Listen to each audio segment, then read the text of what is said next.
বিসমিল্লাহির রহমানির রহিম। আজকের এই ইফতার মাহফিলের অনুষ্ঠানের সম্মানিত সভাপতি, ইফতার মাহফিলে উপস্থিত সম্মানিত সকল রোজাদারগণ, সকল উপস্থিতিবৃন্দ, আসসালামু আলাইকুম।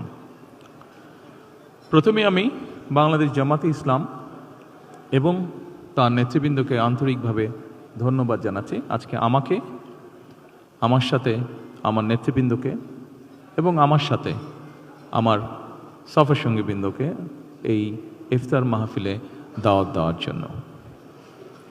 সম্মানিত সকল নেতৃবৃন্দ, উপস্থিতিবৃন্দ, আজকে এখানে শুধু আমি নই, এখানে শুধু বাংলাদেশ জামাতে ইসলামের নেতৃবৃন্দ বা কর্মীবৃন্দই নয়, আমাদের বাইরেও এখানে অন্যান্য আরও রাজনৈতিক দলের নেতৃবৃন্দ আছেন।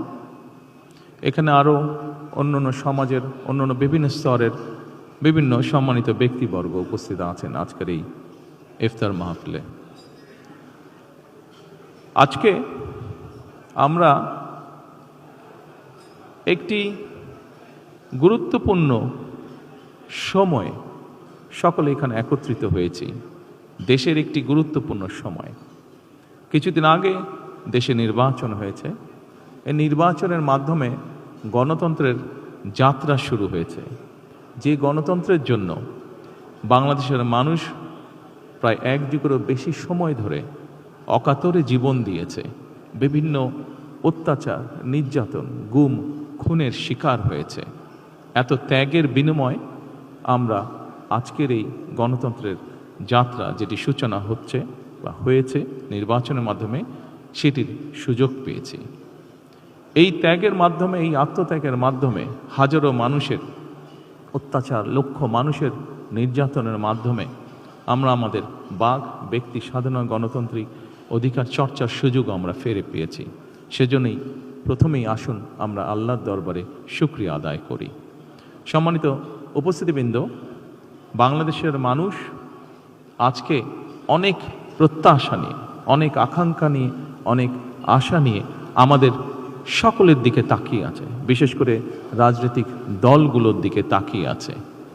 আজকে আমাদের এই ইফতার মাহফিলে আসুন আমরা আল্লাহর নামে শপথ গ্রহণ করি যে আমাদের আগামী দিনের কাজগুলো হবে এই দেশের মানুষের ভাগ্য পরিবর্তনের জন্য। আসুন আমরা আল্লাহর দরবারে সেই রহমত চাই যার মাধ্যমে আল্লাহ আমাদেরকে এই দেশের মানুষের ভাগ্য পরিবর্তনের জন্য, এই দেশের ভাগ্য পরিবর্তনে কাজ করার তৌফিক আমাদেরকে আল্লাহ তাআলা দিবেন। পরিশেষে আমি আবারও বাংলাদেশ জামাতে ইসলাম এবং জামাতে ইসলাম নায়েবে আমির শফিক সাহেব সহ সকল নেতৃবৃন্দকে আন্তরিক ধন্যবাদ জানাচ্ছি আজকে এখানে আমাদেরকে দাওয়াত দেওয়ার জন্য।